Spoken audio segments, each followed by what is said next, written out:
Dario, um psicólogo infantil, tenta se recuperar de um trauma no passado bem recente e resolve aí atender novamente crianças. Mas ele acaba não dando muita sorte porque a sua primeira paciente, a menina Sofia, acaba despertando coisas sombrias e estranhas nas pessoas à sua volta. E agora o psicólogo precisa enfrentar os seus próprios demônios enquanto desvenda o mistério por trás da família de Sofia. Disforia é um filme de drama, suspense, terror psicológico, é o primeiro longa aí do diretor Lucas Casales. Ele acabou estreando em várias plataformas de Video on Demand depois de ter a sua estreia interrompida por causa da pandemia da Covid-19, né? Então na semana que ele estreou, as salas de cinema fecharam e acabou não sendo exibido, agora finalmente está aí disponível para todo mundo poder alugar ou comprar. No filme, de um lado da história, a gente tem o psicólogo Dario, uma jornada para tentar se curar dos traumas de um casamento cheio de marcas. Do outro lado, a gente tem a menina Sofia, que vive com seu pai, que tá sempre bebendo uísque, e mora também junto com a avó materna da garota. A garota começa a desenvolver alguns comportamentos estranhos dentro da casa, não que a família não seja meio disfuncional e tal, mas é aí que entra o papel do psicólogo infantil, né? E apesar disso, não deve ser o melhor momento da carreira desse psicólogo. Logo você percebe a qualidade excelente dos atores, né? Principalmente o protagonista e todo o elenco adulto, na verdade, eles conseguem imergir bastante nesse sentimento de tristeza, de coisas arrastadas, né? De peso, uma melancolia muito presente da nossa vida adulta, né? Uma reflexão, uma dor constante, e com certeza é um filme que traz essas coisas mais presentes no nosso dia a dia, muito antes da Covid-19, né? Ele realmente estreou no Festival de Gramado, então trazer ele para esse momento acaba tendo mais pontos de contato e mais coisas que a gente consegue aí se conectar. Eu queria avisar logo também que o filme tem alguns gatilhos, porque ele trata, assim, de depressão, transtornos psicológicos, e tem uma cena específica de suicídio, então realmente é bom avisar, né? Nesses tempos ainda, cada vez mais eu espero que as produções avisem aos seus espectadores, antes de começar a sessão, antes de você ver o filme, que tem alguns temas e coisas que podem despertar, sim, certos gatilhos. E nesse quesito mais psicológico, ele trabalha muito bem as características técnicas sensoriais do filme, né? Seja através do diálogo um pouco mais contido, né? Personagens sem diálogo, onde tem muito a atuação, a carga dramática através dos olhos, as cenas são mais alongadas, arrastadas, e também a trilha sonora, que faz um papel excepcional em conectar certas transições e dar uma alongada, dar uma incrementada nas cenas que sem trilha com certeza não teriam o mesmo impacto. Então ele valoriza muito a sensação que você tá tendo e não tanto a história, eu diria, né? A história tá lá, mas as sensações são talvez a parte mais experimentalista, a parte mais trabalhada do filme, e logo depois ele quebra tudo com algumas cenas, algumas situações de alucinação. Conforme o filme passa, o roteiro vai se entregando cada vez mais a esse peso, a essa carga dramática, né? A essa coisa mais melancólica, principalmente quando os personagens começam a se entregar para certos vícios, uma sexualidade, um escape, né? Seja através do álcool, enfim. E aí que a trama acaba se perdendo um bocado, porque acaba criando certas lacunas, né? Informações vão faltando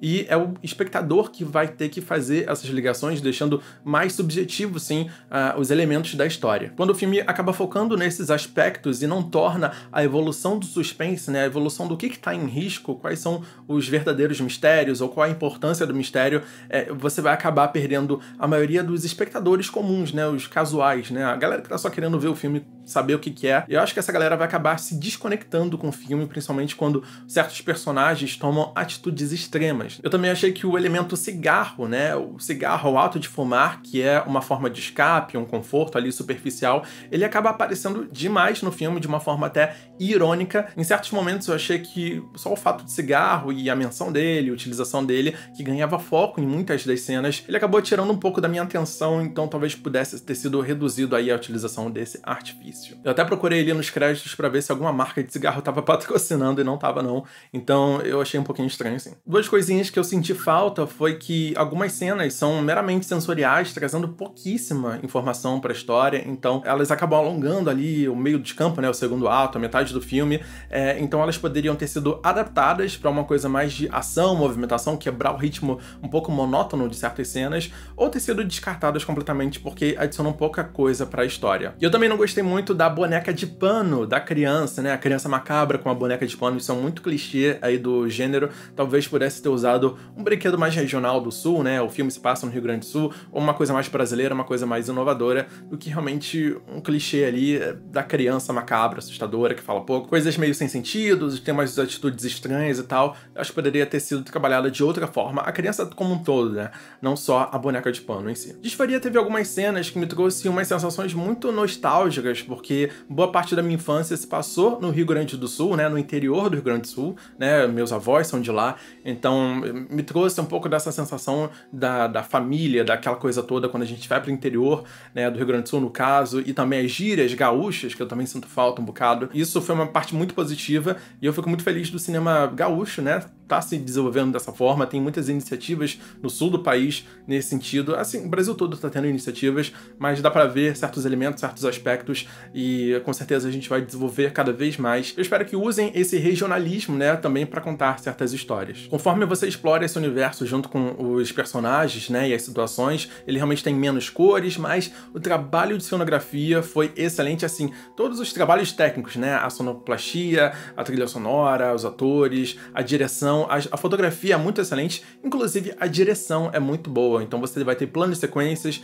e sensações que foram muito bem trabalhados, apesar de ser o primeiro filme, acredito que seja o primeiro longa aí da produtora Sofá Verde. E já chegando na reta final do filme, eu confesso que o artifício para as revelações, né, para mostrar a verdade, foi meio anticlimático, né, teve ali uma coisa meio truncada e toda a energia, toda a ação que poderia ter acontecido não acontece num tempo presente, né, então acho que faltou aí uma coisa mais imediatista com a situação dos personagens ali, então a resolução parte muito mais pro sensorial, experimentalismo, pra alucinação, uma coisa meio surreal e tal, e você tem que catar ali os elementos para criar a sua resposta, né? Então talvez não seja um filme que saiba amarrar perfeito para todo mundo que acompanhou a trajetória dos personagens até ali. Eu também achei que as cenas de alucinação, que puxam uma coisa mais gráfica, tem uma coisa um pouquinho mais grosseira ali, que são jogadas rapidamente para quebrar esse clima monótono e tem uma evolução e tal, eu acho que elas foram muito jogadas rápido demais. Eu acho que elas poderiam ter durado mais tempo, né? As situações e cenas poderiam ter acelerado um pouco mais devagar para a gente imergir melhor nessas sensações todas que o filme tá tentando trazer pra gente. Então a montagem dessas cenas eu acho que foi muito jogado, muito rápido, poderia ter sido feito de uma forma mais incremental, talvez. Aí sou eu dando minha opinião de merda, porque eu não sou montador, mas eu acho que é uma coisa que eu imaginaria sendo feita de outra forma. Disforia é um filme mais longo, sensorial, arrastado, que tem muitas características técnicas incríveis, realmente é uma produção excelente para a primeira viagem aí do diretor e da produção em si, mas ele acaba pecando muito, como sempre, né? A produção nacional vive ainda esses desafios do roteiro, né? Tem muitos problemas ali do roteiro, principalmente para quando você quer tornar o filme mais acessível, talvez, né? Você ter um bom balanço entre o suspense e as informações que o público precisa ter para criar toda a narrativa, toda a história e ter empatia pelos personagens, se conectar com eles, além das sensações que o filme te traz, né? Mas ele também precisa de informações para poder assimilar mais facilmente. Ele acaba deixando muitas coisas soltas e os elementos de suspense acabam ficando em segundo plano quando o protagonista mergulha aí nas dores, nos fantasmas, nos problemas do passado e nós, como espectadores, a gente mergulha junto com ele. Existiram algumas situações extremas que certas atitudes e decisões do Dario, do protagonista, me desconectaram com esse personagem, porque tecnicamente ele é um psicólogo, né? Não tô dizendo que os psicólogos não têm problemas, mas certas cenas, certas decisões, certos confrontos não me pareceram muito característicos do que eu esperava desse personagem. Então, acabou me tirando, né, daquele problema e eu não tive tanta empatia por ele, principalmente da virada do segundo pro terceiro ato, indo pra reta final, a gente já não tá tão conectado com ele nesse sentido. Em todo caso, é uma excelente produção, eu tô muito animado em assistir as próximas produções, o que a Sofá Verde, né, e suas coproduções, a sua distribuição, né, pelo Lança Filmes, eu quero muito ver o que eles estão trabalhando aí no gênero terror nos próximos meses, né, vamos ver se sai alguma coisa aí pro finalzinho de 2020, ano que vem, etc. Eu acho que seria muito interessante ver o cinema nacional trabalhando dessa forma. Minha nota para Disforia é 6. de 10. Muito obrigado à distribuidora Lança Filmes, que enviou pra gente assistir e fazer essa análise aqui. Eu vou deixar todas as plataformas que o filme tá disponível aqui embaixo, então você pode ir ali nos comentários, na descrição desse episódio, e clicar lá pra poder alugar, assistir, etc. E também, se você já assistiu esse filme, diz ali nos comentários o que você achou dele. É muito importante aí pra gente dialogar e eu também entender quais são as suas interpretações sobre o que aconteceu ali no filme, o que você sentiu, etc. Eu sou o Fernando Scon, espero que vocês estejam todos aí bem nessa pandemia, nessa quarentena, e até o próximo vídeo da Hora do Terror. Valeu!